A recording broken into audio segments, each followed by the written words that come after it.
ایسی سلطنت جس کا مقابلہ کرنے کی طاقت یورپ اور ایشیا کے کسی فوج کے اندر نہیں تھی۔ سن 1300 عیسوی کے اندر تاتاریوں نے سلجوقی سلطنت پر حملہ کر دیا، جس میں سلطان علاء الدین مارے گئے اور اس طرح سے عثمان سلجوقی سلطنت کو چلانے کے لیے خود مختار ہو گئے۔ اسی موقع کا فائدہ اٹھا کر ترک سرداروں نے رومی سلطنت کے ساتھ مل کر سلجوقی سلطنت پر حملہ کر کے اسے ختم کرنے کا منصوبہ بنایا، جو کہ ان کی سب سے بڑی غلطی ثابت ہوئی، کیونکہ اس کے بعد عثمان نے ان کے ایک ایک کر کے تمام علاقے فتح کرنے شروع کر دیے۔ رومیوں نے بدترین شکست کے بعد تاتاریوں کو عثمانی سلطنت پر حملہ کرنے کے لیے اکسایا، جس کے جواب میں عثمان نے اپنے بیٹے اورحان غازی کو فوج دے کر بھیجا، جنہوں نے تاتاریوں کو ایسی عبرتناک شکست دی جن کے بعد ان کو دوبارہ حملہ کرنے کی جرات نہ ہوئی۔ سلطان عثمان کو موجودہ ترکی کے شہر بروسا میں دفن کیا گیا اور ان کے بیٹے اورحان غازی نے شہر کا محاصرہ کر کے اسے بھی فتح کر لیا اور یہاں پر اسلام کی تاریخ، ترویج اور اسلامی قوانین کو نافذ کر دیا گیا، جس کے بعد یہ فتوحات کا سلسلہ یوں بڑھا کہ عثمانیہ سلطنت 3 براعظموں تک پھیل گئی اور اس کی خلافت کا مرکز تھا ترکی۔ اس خلافت کے اندر موجودہ ترکی، آرمینیا، عراق، شام، اردن، فلسطین، بلغاریہ، یونان، مکہ اور مصر اور روس کے کچھ علاقے شامل تھے۔ یہ خلافت 1924 عیسوی تک قائم رہی۔ 1923 عیسوی میں پہلی جنگ عظیم کے بعد خلافت عثمانیہ کی مخالف اتحادی فوجیں یعنی کہ فرانس، برطانیہ اور امریکہ نے زبردستی ترکی کے سلطان کو گھیر کر ان سے ایک معاہدہ کیا۔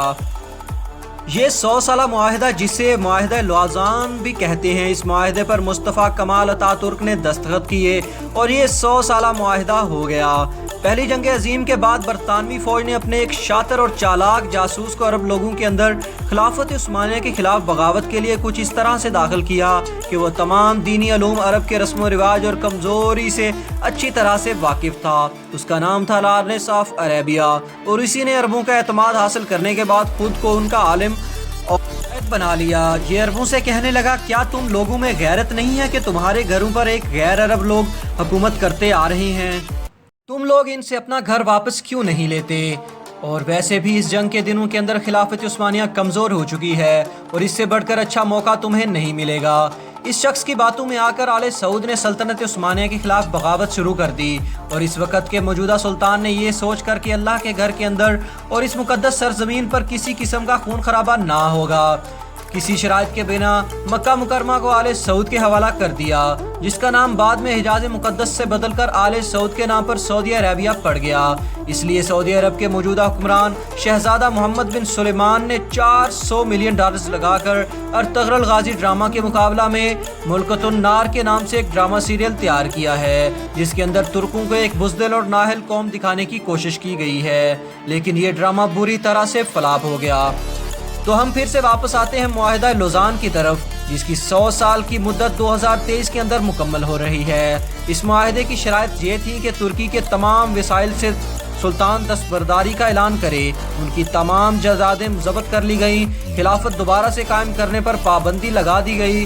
ترکی پر پیٹرول کی ڈرلنگ پر بھی پابندی لگ گئی۔ اس کی بندرگاہ باسفورس، جو کہ انتہائی اہم ہے اور ایشیا کو یورپ سے کم ترین فاصلے سے ملاتی ہے، اس کی ایک طرف بلیک سی اور دوسری طرف میڈیٹرینین سی ہے، اسے عالمی ملکیت قرار دے دیا گیا، یعنی کہ کوئی بھی گزرنے والے جہازوں سے کوئی بھی ٹیکس ترکی 100 سال تک نہیں لے سکتا، یعنی ترکی کی ہاتھ پاؤں باندھ کر اسے 100 سال کے لیے ایک سائڈ پر پھینک دیا گیا اور مصطفیٰ کمال اتا ترک نے اسلامک ترکی کو ایک سیکولر ترکی بنانے کا آغاز کیا، جس کے بعد ہر طرف بے حیائی، شراب نوشی اور مغربی کلچر عام ہونے لگا، یعنی کہ ترکی مسلسل دین اسلام سے دور ہوتا چلا گیا۔ مصطفیٰ کمال اتا ترک نے اسلام کی مخالفت کے اندر ہر وہ کام کیا جسے کرنے سے اسلام ہمیں روکتا ہے، جس کے بعد اللہ نے طیب اردگان جیسا امت مسلمان کا درد رکھنے والا لیڈر دیا، جس نے کمال اتا ترک جیسے پوزیشن کے سیکولر ترکی کو ایک بار پھر سے اسلامک ترکی کی جانب گامزن کر دیا۔ اور 2023 تو صرف 3 سال ہی دور ہے، جس کے بعد یہ تمام پابندیاں ختم ہو جائیں گی اور ترکی تمام فیصلے کرنے کے لیے آزاد ہوگا۔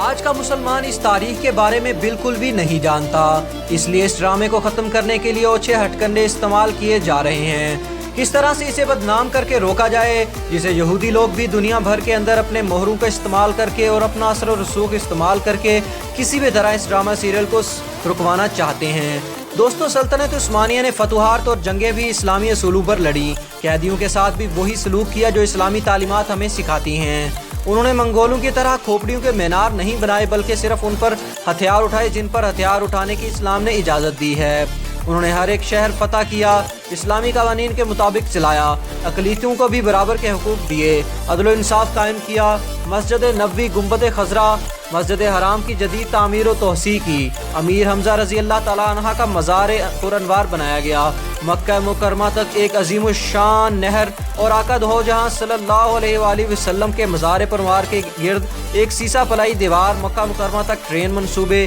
یہ تمام منصوبے خلافت عثمانیہ کے دور کے اندر مکمل ہوئے۔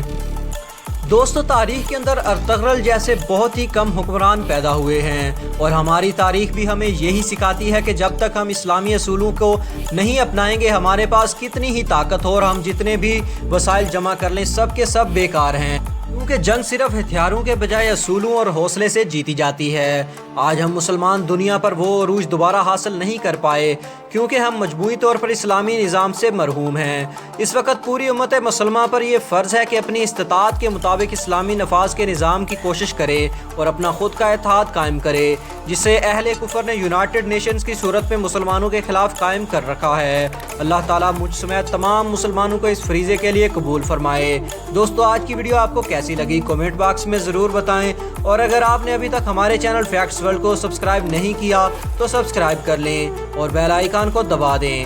نیکسٹ ایپیسوڈ تک خدا حافظ۔